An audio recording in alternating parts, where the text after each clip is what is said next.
Here's what happened, the final round of the FIM Motocross World Championship, the MXGP of Città di Mantova. MX2 race 1, it was Tom Vial who grabbed the Foxhole shot for the 22nd time this year. He was closely followed by Jeffrey Herlings, those two fighting over second place in the championship as well.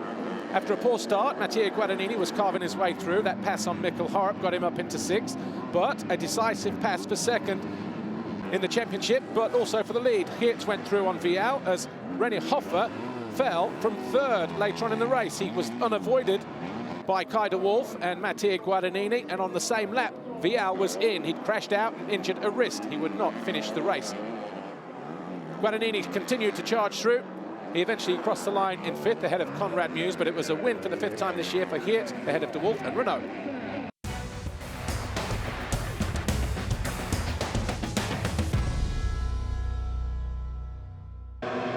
With no Tom Vial lining up for race 2, this time the Foxhole shot went to Matteo Guadagnini for the 4th time this year. He was closely followed by his teammate René Hoffer and the 2 Yamahas of Maxime Renault and Jeffrey Herlings. Mikkel Harp also not too far behind, and Conrad Muse well placed in 5th.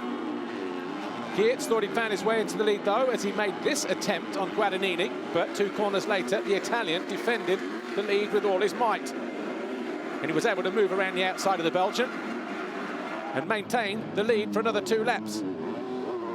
Then Jeffrey Herlings missed a gear. His teammate Renault found a way through into 2nd, and on the same lap made this move on Guadagnini to take over the lead. And Hertz then quickly followed through his teammate. He followed Renault around the outside to make that pass on Guadagnini to move into 2nd. Meanwhile, Kai de Wolf got the better of Mikkel Harp briefly, but then a couple of corners later, Kai de Wolf did regain that 6th place from the Dane. That was a fight for the podium as well. It was going to get him on the 3rd step. Last lap, whilst closing in on Renault, Jeffrey Herlings fell. He picked himself up in 2nd. Renault won the race for the 10th time this year. Hertz 2nd, Guadagnini 3rd. And with Jeffrey Herlings coming home in 2nd position, it was his 4th Grand Prix win of the campaign. Renault 2nd overall with a 3rd and a 1st. De Wolf back on the podium with a 2nd and a 6th. And in the championship, Maxime Renault, Jeffrey Herlings, a Yamaha 1-2. Vial dropped to 3rd. Yamaha also won the Manufacturers' Championship, back-to-back wins for Yamaha as well, but what a fantastic season for Jeffrey Herlings and Maxime Renault. Maxime Renault crowned world champion, Jeffrey Herlings 2nd, Tom Vial 3rd. Yeah, I was 2nd in the 1st lap, and I tried to pass Guadagnini, but I made a small mistake. And then Maxime passed me, and I think after 10 minutes we were 1st and 2nd, and I was chasing him, but had a small crash. Came back to him, and yeah, last lap wanted to make a move, but crashed again.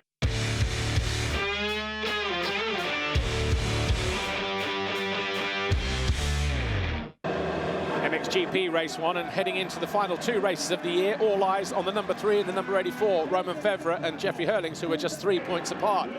Jorge Prado crossed the Foxhole shot line for the 17th time. Just behind him, Romain Febvre, Jeremy Seewer, Tony Cairoli and Jeffrey Herlings, who was quickly past the Italian into 4th.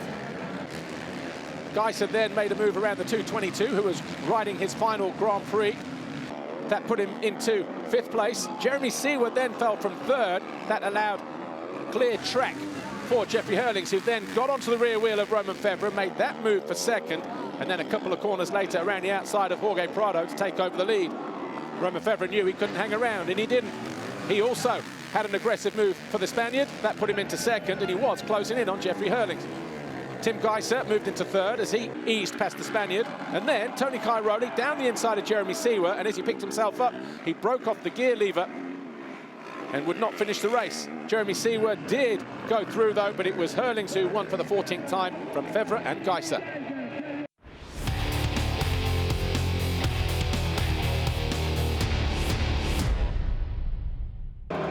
Heading into race 2, it was all square between Febvre and Herlings. Whoever had the best result out of those two would be crowned world champion. The Foxhole shot for the 18th time then for Jorge Prado. Again, Febvre up the inside in 2nd, Geiser 3rd. Herlings then went around the outside of the Honda rider to move into 3rd place. And before the end of the lap, Febvre was through into the lead with a pass on Prado. Jeffrey Herlings then eased up the inside of his teammate to chase after Romain Febvre, who at this point was going to be crowned world champion. Geiser, another move on the Spaniard to move himself into third. Jeffrey Herlings then took over the lead. A decisive move, but not the defining factor. He was now leading the race. Jeremy Seewer in a battle between him and Jorge Prado for fourth in the championship. That move got him to fourth overall and in the championship. Then Romain Febvre out of third, grabbed traction. The Monster Energy Kawasaki rider was down. He would finish the race in third. Tim Geiser would be second, despite closing in on Jeffrey Herlings in the final few laps. Herlings crossed the line to take his 15th race win, the overall Grand Prix victory for the night time, his 99th in his career, but more importantly, his 5th world title.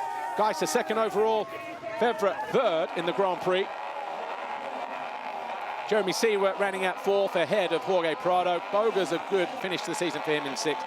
And the championship looked like this. Jeffrey Herlings crowned world champion for the 5th time by 5 points over Romain Febvre. Tim Geiser third. And what was a memorable day and a memorable season in MXGP. Jeffrey Herlings left here with the gold plate and the gold medal.